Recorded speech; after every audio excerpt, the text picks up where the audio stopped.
I will murder you. I will murder you. I will murder you. I will murder you. I will murder you.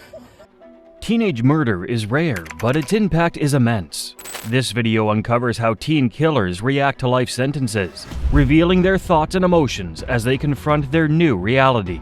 Watch as we explore the raw, often chilling responses of these teenage murderers as they grapple with the gravity of their actions and the lifelong consequences they now face. On August 11, 2022, a tragic incident occurred in Gwinnett County, Georgia, when 30-year-old Ashley Bocanegra was rushed to the hospital. According to her sister, when Ashley arrived, she was experiencing difficulty breathing and was airlifted to another facility for emergency surgery. Unfortunately, she didn't make it, succumbing to her injuries. An investigation ensued, and detectives discovered that Ashley had been the victim of a brutal assault that led to severe injuries. Her ribs were fractured and her liver was damaged, ultimately leading to her death. The detectives' investigation led them to an apartment complex in Beaufort, Georgia, where they apprehended two suspects: 27-year-old Antonetta Stevens from Beaufort and 17-year-old Janine Gonzalez from New York. We just got another call about it. So I guess the girl went to the hospital and she died. She died. She's dead. Antonetta told detectives that she was dating Janine's brother, only to discover that he and Ashley had been in a romantic relationship. And not only had her boyfriend been cheating on her, but he had a 7-year-old child with Ashley. According to Antonetta and Janine, an altercation began when Ashley arrived at the apartment complex looking for Janine's brother. However, when the detectives review Antonetta and Janine's cell phones, the images, videos, and text messages tell a different story. The evidence suggests that Ashley's killing was far more deliberate than the two initially claimed. Yep, this is what we do. If I get mad and he knows I'm leaving, he feels sad. He says, I'll let you her up. That's what I'm doing. You up. All right. Tell me everything. You got it. Get off. Nope. The text messages on Antonetta and Janine's phones shed light on their planning and orchestration of the crime. It became clear that they had lured Ashley to their apartment under the pretext of meeting Janine's brother. Once Ashley arrived, Antonetta and Janine confronted her and secretly recorded the entire incident. No, you ain't got. You don't get to say so. My man, right? You want to be in front of my man, right? Right? You his manager? I'm getting you fired. That's bias. Okay, so yep, that's a conflict of interest. Captured by the girl's cell phone, the video begins with Janine being filmed as Antonetta advances towards Ashley. With brutal force, Antonetta grabs hold of Ashley's hair and forcibly pushes her down.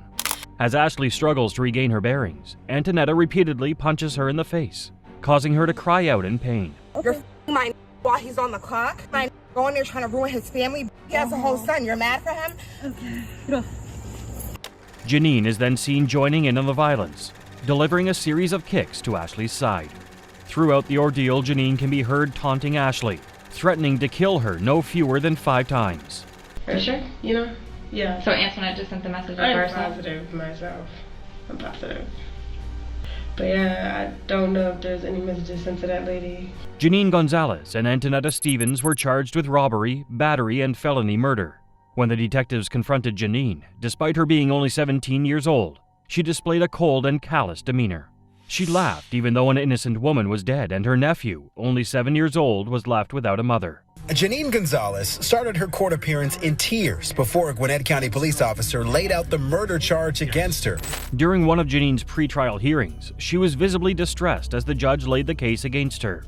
The evidence against her was overwhelming, and the prosecution was determined to prove that Janine was not only an accomplice but also a willing participant in the murder of Ashley. Janine's defense attorneys argued that she was a bystander, but the clear imagery on the video contradicted these claims. The footage clearly showed Janine actively participating in the assault, leaving no room for doubt as to her involvement. Gonzalez's attorney argued that she was practically a bystander. Given that, I think the case ought to be bound over as involuntary manslaughter and not as felony murder. Janine's defense team also argued that she should be tried for involuntary manslaughter rather than felony murder. However, the prosecution had strong evidence from Ashley's text messages that implicated Janine in the assault. In a message to her boyfriend, Janine's brother, Ashley wrote, "I was fine until your sister kicked me in the chest and back area." The message provided a crucial link between Janine and the injuries sustained by Ashley. Despite the efforts of Janine's attorneys, she was eventually convicted of voluntary manslaughter and robbery by force. Alongside Antonetta, Janine was sentenced to serve a 20-year sentence in Arundel State Prison. While Janine's crimes were severe, 16-year-old Dylan Shoemaker's are far more chilling. He targeted a defenseless 1-year-old baby, making her actions pale in comparison. Austin Smith was killed last week, just days shy of his 2nd birthday. 10-year-old Dylan Shoemaker is accused of murdering Smith, who would have turned 2. In March 2013, Dylan Shoemaker, a 16-year-old, was babysitting his girlfriend's son, Austin Smith, who was nearly 2 years old. Austin's birthday was just 4 days away, but unfortunately he would never celebrate his 3rd birthday. According to Austin, he lost his cool with the toddler, leading to a horrific chain of events. Tonight, we get our first look at the 16-year-old who's accused of killing a little boy in Springville. At his trial, Dylan claimed that he became frustrated with Austin and resorted to slapping him, spanking him, and ultimately slamming the boy into the floor. As if that weren't enough, Dylan proceeded to punch the toddler in the head several times, all in an attempt to get the child to stop crying. The injuries sustained by Austin proved to be fatal, with his cause of death being ruled as blunt force trauma. Deputies upon arrival immediately noted the bruising about the face and head of the child. Dylan Shoemaker was arrested and faced charges of 2nd-degree murder and 1st-degree assault. He entered a not guilty plea. In December 2013, Dylan faced trial for the murder of Austin Smith. The tragic incident had left everyone in shock and disbelief. I didn't mean to kill Austin. Ashley, I really didn't think I did that. I didn't mean to hurt him. As the trial began, Dylan's defense attorney made a plea to the jury to find Dylan guilty on a lesser charge, which would have given Dylan freedom someday. Yet, despite the defense's best efforts, the jury returned a verdict of 2nd-degree murder. At the sentencing hearing, Dylan was sentenced to 25 years to life in prison. Dylan Shoemaker walked into a state Supreme courtroom pleading his case, telling his victim's mother and the court he's remorseful for what he did. When the verdict was read, relatives of baby Austin cried from the gallery. Austin Smith's grandmother even expressed sympathy for Dylan, saying he was only 16 and his life was now over before it even started. Shoemaker and his defense attorney fought for the minimum sentence, 15 years to life. I can't take back what was done. I wish I could. I would give my life for Austin. According to Dylan's attorney, Dylan was subdued after hearing that he had been found guilty of 2nd-degree murder. However, a news report from Buffalo News paints an entirely different picture of this young murderer. The state Supreme Court justice who sentenced Dylan admitted that he had 13 letters written by witnesses and relatives who called Dylan a manipulator and deceiver. These letters revealed him to be a cunning and manipulative young man, completely different from what was presented during the trial. Further, in a viral video, Dylan claimed because he was a blonde, all he needed to do was cry for a lenient sentence. Unlike Shoemaker, who claimed one innocent life, Gavin Smith and Rebecca Walker are responsible for the brutal murder of 4. These teens left Gavin's entire family shattered, their actions creating a trail of unimaginable grief. Rebecca Walker and Gavin Smith were teenagers in love, but their parents were strongly opposed to their relationship. As a result, they were forbidden from seeing each other. Despite this, the couple defied their parents' wishes and continued to meet and communicate with each other secretly. Through text and video chats, they maintained a bond that grew stronger with each passing day. Over time, Gavin's frustration and anger became more evident. Sometimes he ran away from home, only to be brought back by the police.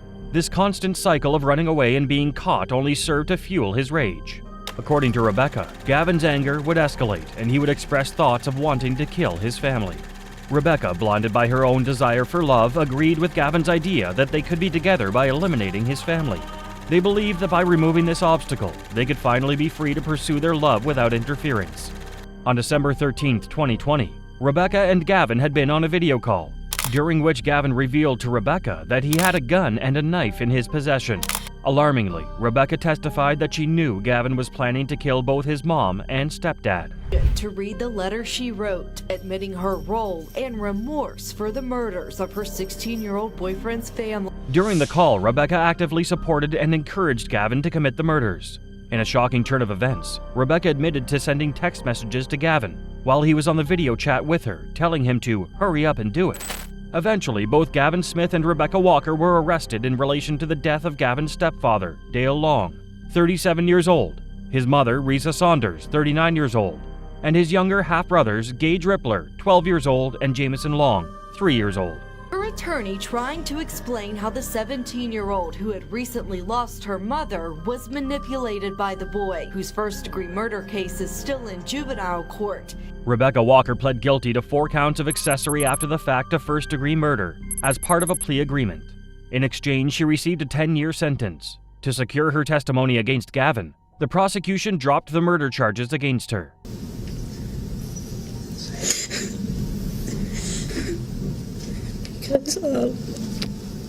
In 2022, Gavin's trial began, and Rebecca Walker was one of the first witnesses to testify against him.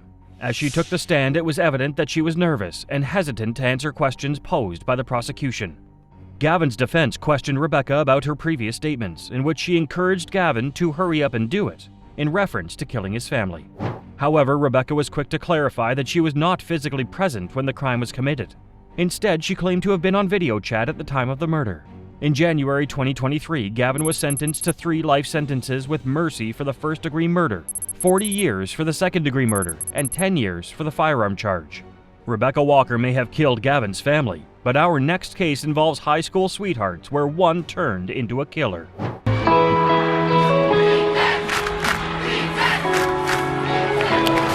It's Friday night. The lights, the band.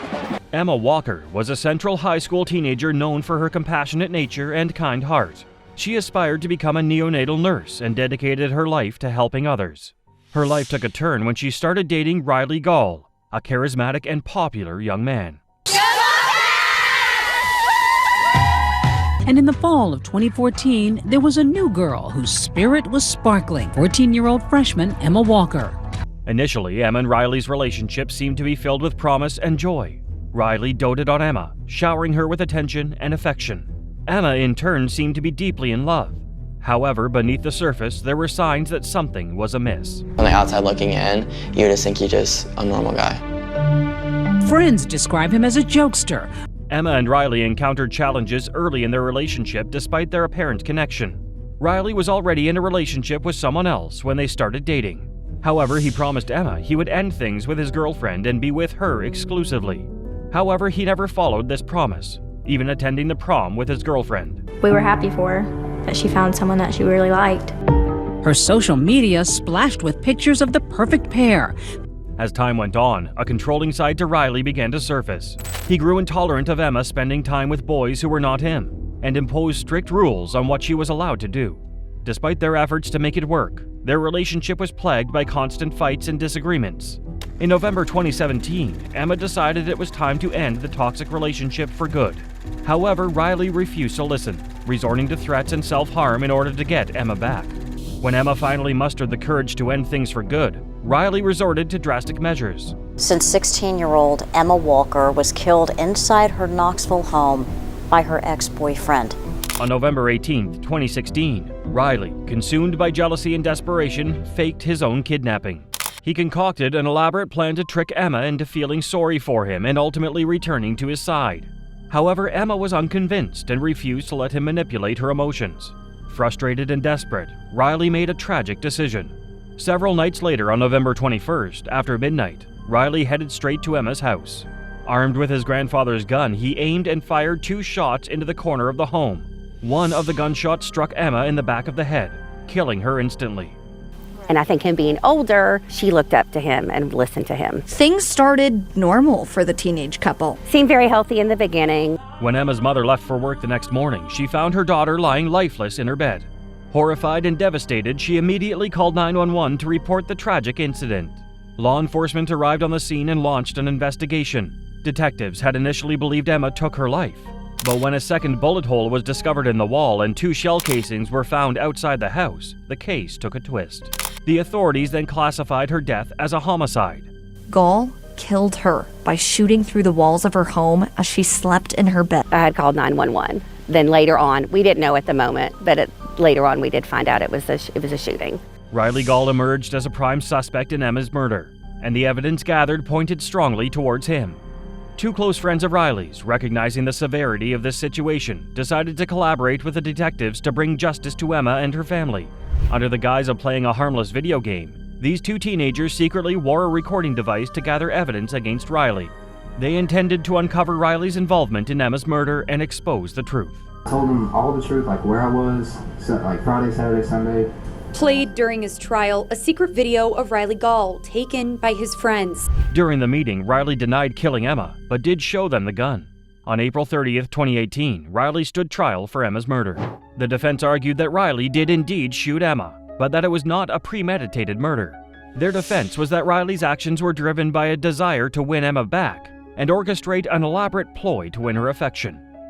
They paid careful attention over the past 7 days and came back with a just verdict that will hopefully give some measure of peace. However, the prosecution argued that Riley knew exactly what he was doing when he fired the bullet into Emma's bedroom wall. They maintained that the shot was intentionally aimed at Emma's head, leaving no doubt that he intended to kill her. The prosecutors asserted that Riley's actions were premeditated and driven by jealousy and a desire to possess Emma at any cost. First and foremost, I would like to sincerely apologize to the Walker family for causing nothing but pain and turmoil to their entire family. On May 8, 2018, Riley was found guilty of multiple charges, including first-degree murder. Following the guilty verdict, the judge handed down a sentence of life without the possibility of parole for 51 years.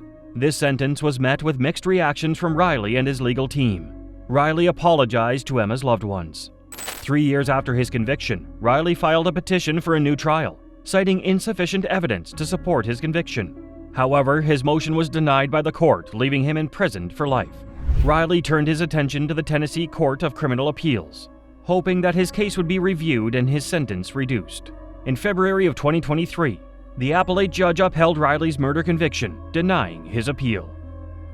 Riley may have killed his girlfriend, but up next, these teens turn a simple robbery into a brutal murder. The sentence of death shall be imposed upon Austin Gregory Myers on the charge of aggravated murder. Myers once again showed no emotion. On the 28th of January 2014, Justin Back, an 18-year-old, was murdered in Waynesville, Warren County, Ohio, by two young men who had broken into his family home to steal a safe from the house. Those two men were Timothy Mosley and 19-year-old Austin Myers, whose evil plans ruined not just the life of an innocent boy and his family, but also theirs. Back was childhood friends with Myers when they were in middle school, as they both attended the same high school. He only graduated high school in 2013 and had plans to join the U.S. Navy. However, his dream would be cut short by a man he used to call his friend. On the day before Back's murder, Myers suggested a plan to make a quick buck to Mosley. The plan was to commit a robbery, and there were two potential targets, a substance dealer or Back's stepfather, Mark Cates. Myers was aware from his friendship with Back that Cates had a safe in his family home where he potentially kept thousands of dollars and a gun. Mosley agreed to Myers' plan to rob Cates, and both young men drove to Back's home with intentions to break into the safe. However, on getting there, they realized that Back was home, so they made a new plan, this time to murder Back, cart away with the safe, and make it seem like Back had stolen the safe and run away from home. Myers bought a 3-foot-length steel cable and fastened it into a choke wire. The next morning, Myers and Mosley purchased various chemicals and rubber gloves in anticipation of having to dispose of a body. The pair drove to Back's home that afternoon with the intention of catching him off guard with the choke wire. Oblivious to their plans, Back let them into the house, and all three men had a short discussion before they finally had their moment to strike. Mosley saw a chance to attack Back from behind with the choke wire. However, Back fought back, and in the resulting scuffle involving all three men, Mosley had to stab Back from behind before Myers continued choking him. Mosley continued to stab Back around the chest area until he was finally dead. Myers and Mosley cleaned up the kitchen where they killed Back before wrapping his body in a blanket and throwing it into the trunk of Mosley's car. The young men eventually decided to hide the body in a field and poured on some of the chemicals to speed up decomposition of the body. Myers and Mosley headed back to Back's place for one last attempt at the safe, but once they opened it, they found out there was only loose change and some random items inside. Cates came home to find his home trashed and quickly contacted the police. He also couldn't find Back despite finding his phone in the house, so he knew something was wrong. This was confirmed when the police described sighting a car which Myers had used to visit Back the previous day. Myers was eventually found, detained and questioned, but he denied having anything to do with Back's disappearance or the burglary. Mosley was also questioned and initially denied the allegations. However, at a second round of interrogations, Myers tried to implicate Mosley, who, upon hearing the false confession, decided to tell the truth. Back's body was eventually found, and it was determined that he had died of the multiple stab wounds, and both Myers and Mosley were accused of having a direct role in his murder. Myers was charged with 1 count of aggravated murder, 1 count of kidnapping, 1 count each of aggravated robbery and burglary, 1 count of theft, 1 count of tampering with evidence, 1 count of safecracking, and 1 count of abuse of a corpse. That the state has proven beyond a reasonable doubt that the aggravating circumstance outweighs the mitigating factor. Therefore, the sentence of death shall be imposed upon Austin Gregory Myers on the charge of aggravated murder. Following his sentencing hearing, Myers showed no emotion but admitted to his horrible mistake and asked for his life to be spared. He also told the jury that killing him won't fix anything and that he wouldn't feel anything. Myers' sentencing caused some media uproar, as his accomplice Mosley received a life sentence without parole due to a plea bargain despite being the one who pulled out a knife and made the first stab. Myers, who is now 29, is currently imprisoned at the Chillicothe Correctional Institution, while Mosley is housed at the Ross Correctional Institution. Austin Myers may have stayed stone-faced, but Derek Rosa's devastation over his own actions tells a very different story. You won't want to miss what happened next. What is the best place to stab someone? Is a small knife good for killing? The case of Derek Rosa is a bizarre one, not just because of his age, but also the circumstances surrounding it and the manner in which he perpetrated the crime. Why a 13-year-old 8th grader would murder his own mother so gruesomely is up for debate, but his reaction in court was heartbreaking to say the least. On the night of Thursday the 12th of October 2023, 39-year-old Irina Garcia was asleep at her Hiley apartment complex at 211 West 79th Place, Florida, when she was suddenly attacked by her son, Derek, who stabbed her multiple dozen times with a small knife. Shortly after committing the murder, Rosa surprisingly called 911 to inform them of what he had done, and police officers arrived moments later to find the dead body of his mother in her bedroom next to the crib where her 14-day-old baby lay unharmed. Rosa, who had reportedly contemplated committing suicide, was swiftly arrested and taken into custody for questioning. Rosa's actions were shocking, to say the least. He had previously shown no real signs of mental illness and was said to be an honor roll student at school. When the news spread of his actions, no one could understand what could have been the motive behind it. Rosa also didn't stop at the brutal murder of his own mother. He went one step further and called an online friend to show them what he had done. He sent them 3 photos, including one where he was standing over his mother's corpse, and another of a pink-handed kitchen knife with blood on it, as well as a selfie of himself. Rosa was said to have also made several online searches to know how best to commit the stabbings. This was further evidence that the murder of his mom was premeditated. Following his arrest, Rosa was interrogated by detectives and confessed to killing his mother. 46 times he reportedly stabbed her, which meant he had continued to stab her even after she was probably dead.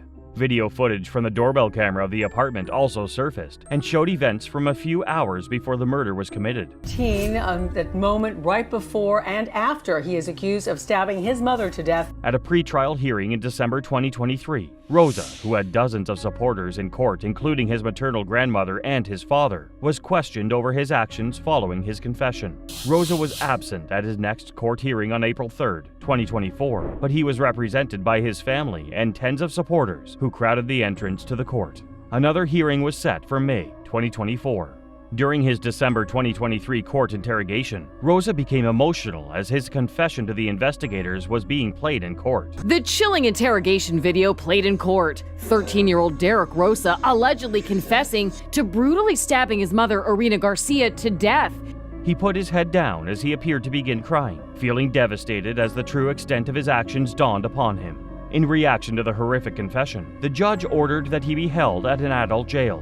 Rosa pled not guilty to the charges, as he is set to be charged with first-degree murder as an adult and awaits trial for his verdict. Depending on how he is tried, he could face anywhere between 20 years and life imprisonment for his actions. Rosa, still only 14, is currently being held at the Metro West Detention Center, but his attorneys are reportedly pushing to have him moved back to a juvenile detention center, as they continue to push against the prosecutor's wishes to charge him as an adult. Investigations are still ongoing, so the fate of Rosa is left to be unknown. While Rosa killed his own mother, Sky Boucher had a plan for his devastating school shooting. That's why I put down the gun. I could have kept going. There was no officers there to stop me. I put it down because there was a girl there. She didn't run from me. She just, I shot through the door. I could have shot her, but I don't know. Before embarking on his deadly mission, Sky Boucher meticulously planned every detail. Sky placed his shotgun into his guitar case. He then took 2 Phenibut, a psychoactive substance banned in the United States but available online.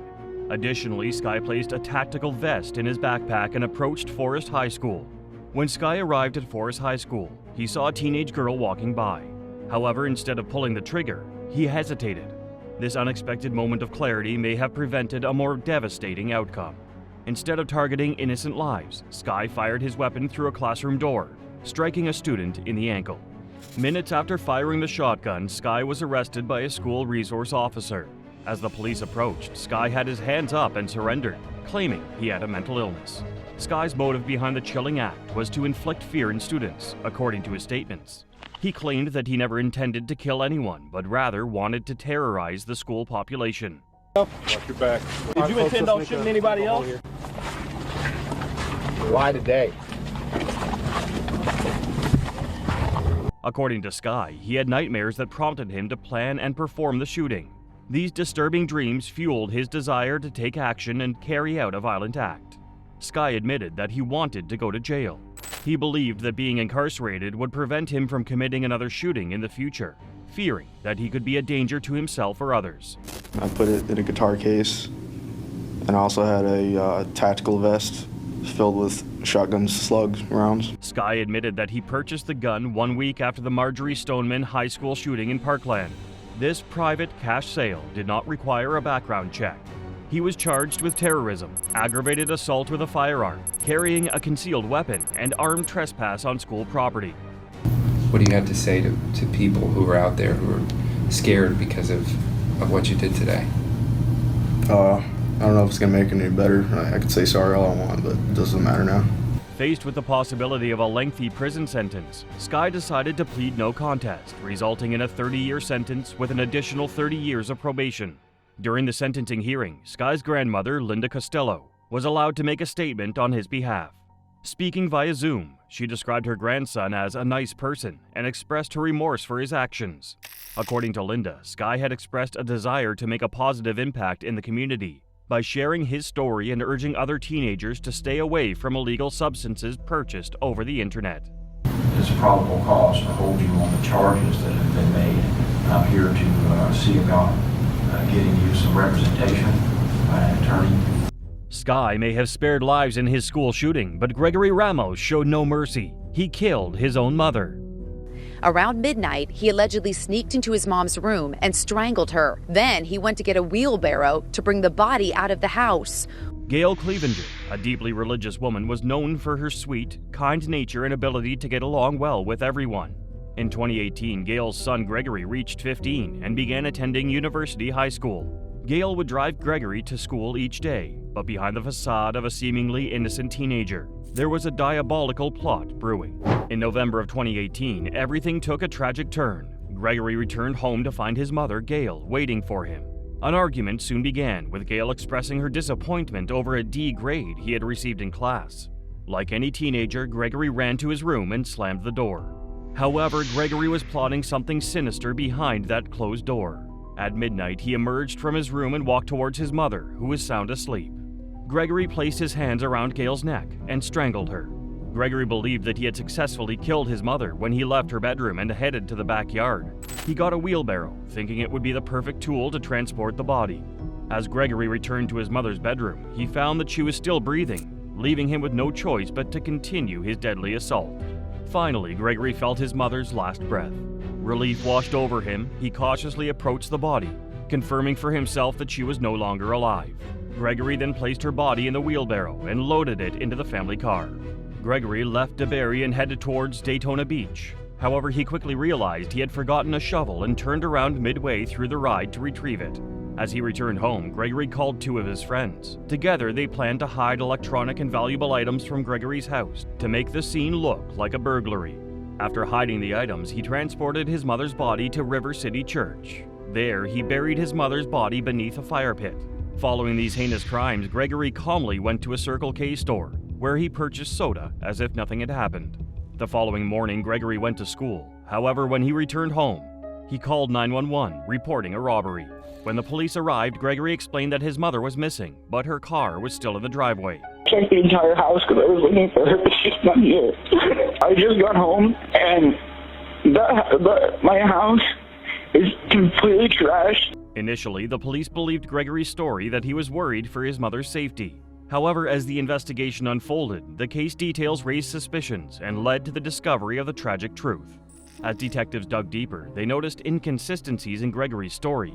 Despite claiming to be a concerned son, there were discrepancies. The detectives grew suspicious of Gregory's involvement in the crime. He called police and claimed there had been a break-in at the house and his mom was missing. This is police body cam video. As the questioning continued, Gregory's statements became more incriminating. He eventually admitted to murdering his mother and implicated his 2 friends who helped him cover up the crime. Gregory revealed that he had planned and executed the murder with the help of his friends on May 31, 2019. After Gregory admitted to killing his mother and disposing of her body at the church, investigators headed there, where they uncovered Gail's remains. In addition to uncovering Gail's remains, investigators also seized several items from around the fire pit. A shovel and broom, seemingly used to assist in burying the body, were carefully collected as evidence. Following Gregory's confession and the successful recovery of Gail's remains, the Volusia County Sheriff's Office swiftly moved to bring charges against him. Gregory was arrested and charged with first-degree murder, abuse of a dead body, and tampering with evidence. Despite being 15, Gregory was charged as an adult due to the severity of his crimes. It's the murder case shocking America. A 15-year-old confesses to strangling his mom over a bad grade. Do you solemnly swear or affirm to tell the truth, whole truth, and nothing but the truth, so help you God? I do. Volusia County Sheriff Mike Chitwood addressed the media, expressing his outrage at Gregory's heinous crime. Sheriff Chitwood called Gregory a soulless individual who believed himself to be the smartest person in the room. According to Sheriff Chitwood, Gregory even went so far as to express his belief that he deserved an award for his skillful performance in reporting his mother missing during a 911 call. In January 2021, Gregory accepted a plea deal and was sentenced to 45 years in prison. During the sentencing hearing, the judge granted Gregory an opportunity for parole after he served 25 years in prison. His attorney expressed hope that Gregory would use his time in prison to reflect upon his actions and work towards becoming a productive citizen. A Volusia County teen accused of murdering his mother. Gregory Ramos has pleaded guilty more than 2 years after detectives say the then 15-year-old strangled his mother to death over a fight. One of the most poignant moments of the hearing came when Gregory's 84-year-old grandmother, who was also the victim's mother, was granted the opportunity to confront him face to face. This moment was a bittersweet reunion, as the older woman expressed her unwavering support for her grandson, despite her deep sense of loss. Even though she lost her daughter, she expressed her hope for Gregory's future and assured him that she would always be there for him. Gregory expressed remorse for his actions and apologized to his family. However, his words did little to alleviate the pain and loss felt by his family. He acknowledged the severity of his actions and admitted that he was not making excuses for himself. Like Gregory Ramos, who killed his mother in a fit of rage, these twins shared the same deadly fate for their own mother. Twins share everything. Birthdays, clothing, even DNA. But Jasmia and Tasmia Whitehead also share a dark past. Jasmia and Tasmia Whitehead are identical twins to Jarmeka Yvonne Nikki Whitehead. Due to their mother's absence, these twins were raised by their great-grandmother. Despite the lack of parental guidance, Jasmia and Tasmia were academically successful, being honor roll students and Girl Scouts. However, their harmonious upbringing was disrupted when their mother sought custody in 2007. The relationship between Nikki and her twin daughters turned sour as conflicts arose over Nikki's attempts to assert control in their lives.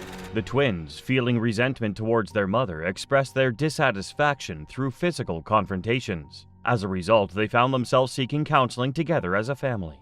Eventually, the court intervened, granting custody of the twins back to their great-grandmother. However, this temporary arrangement only lasted a few weeks, as the court decided to hand custody back to Nikki on a 2-week trial basis. On January 13, 2010, several days after Jasmia and Tasmia returned to Nikki's care, the girls called 911 and reported they found their mother dead.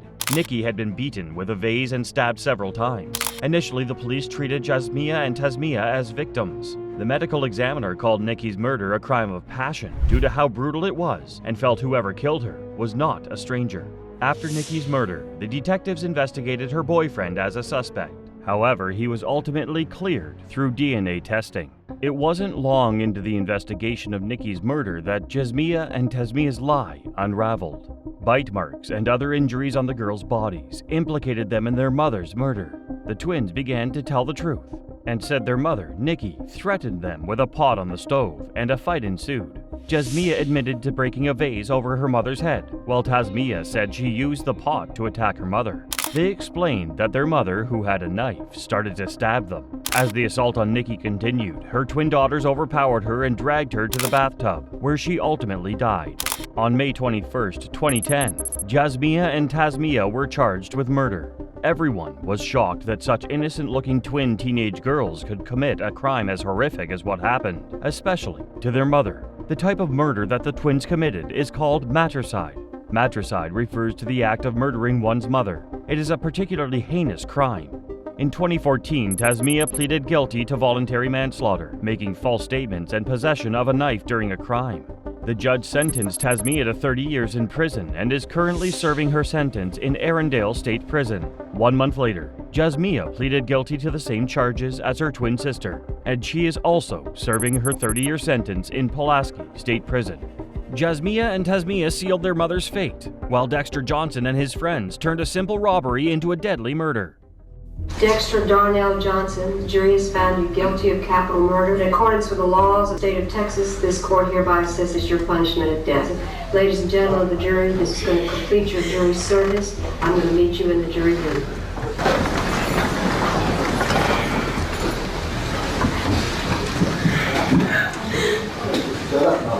In the early hours of Sunday, June 18, 2006, in Harris County, Texas, 5 young adults were riding in a black Nissan Sentra looking for someone to rob. They were Ashley Irvin, her brother, Lewis Irvin, Keith Ron Fields, Timothy Randall, and newly turned 18-year-old Dexter Darnell Johnson. After minutes of scanning the area, they came across a parked blue Toyota Matrix, which had 2 people sitting inside. 23-year-old Maria Aparici and her 17-year-old boyfriend, Hui No. Johnson swiftly left the vehicle and approached the blue Toyota while holding a shotgun. On getting there, he stood outside the driver's door and threatened to shoot the passengers if they didn't cooperate. Little did they know that their fate had already been sealed. Following the threats by Dexter Johnson, Maria Aparici and Hui No decided to comply and made their way to the back seat of the Toyota, where they were joined by Lewis Irvin, while Fields climbed into the passenger seat, which had been vacated. Johnson then started the Toyota and began driving around the block as he asked for money, while Ashley and Randall followed behind in their vehicle. Eventually, both vehicles stopped near a wooded area. Then Fields forced No out of the Toyota and held a gun to his head while Johnson up Parisi right there in the car. After Johnson finished, he and Fields marched the couple into the woods and shot each of them in the head before driving back to their apartment, as Randall and the Irvins followed behind. They even used Aparisi's credit card to purchase gas for both vehicles on their way back. 2 days later, on the 20th of June 2006, Fields' mom, Felicia Williams, called the Humble Police Department to inform them about 3 suspicious vehicles which were parked in the parking lot of her apartment complex. Officers responded to the call and discovered that all 3 vehicles had been reported as stolen, including a blue Toyota Matrix. The next day, the mother of the 14-year-old girl also called the attention of the police department after she failed to return home past her curfew. When the officers arrived, the girl had returned, and on further questioning, they found out that she had been with Johnson earlier that day. The police officers headed to Williams' apartment and found Johnson smoking and in possession of some marijuana. They also found a shotgun under one of the beds, which Johnson admitted to owning. As a result, Johnson was arrested for possession of marijuana, and his shotgun was also confiscated. Around this time, Aparisi's father had already reported her disappearance to various police departments. When Everett Hargrave, a detective in charge of the investigation, became aware of the blue matrix recovered in Humble, the dots began to connect. No's family had also reported his disappearance, and Aparisi's father reported the use of her credit cards, so the detective went on a search for more clues, and was able to access footage which showed 2 black males using the credit card at a Walmart in Humble. Johnson, who was still in custody, was called in for questioning and initially denied the allegations. However, Hargrave didn't buy the lies and instructed the Harris County District Attorney's Office to charge him with aggravated robbery. Johnson was also transferred to the Harris County Jail on the same day. On the 23rd of June, Randall was also arrested and interrogated, and he eventually ended up showing the officers where the bodies of Aparici and Nyo were. Around that time, the Irvins were also arrested and questioned. That evening, Johnson was transferred to the Houston Police Department's Homicide Division, where he was questioned and admitted to Aparici, but denied shooting the couple with his shotgun. By the time Johnson and all 4 of his accomplices had been interrogated, it was alleged that the deaths of Aparici and Nyo were part of a 25-day crime spree perpetrated by the crew, which resulted in 5 deaths. For his alleged role in the murders, Johnson was charged with 2 counts of manslaughter and sentenced to death in 2007. Johnson looked pretty disappointed on hearing the sentence as he fell deeply into his seat in confusion. Your punishment of death. Ladies and gentlemen of the jury, this is going to complete your jury service. I'm going to meet you in the jury room.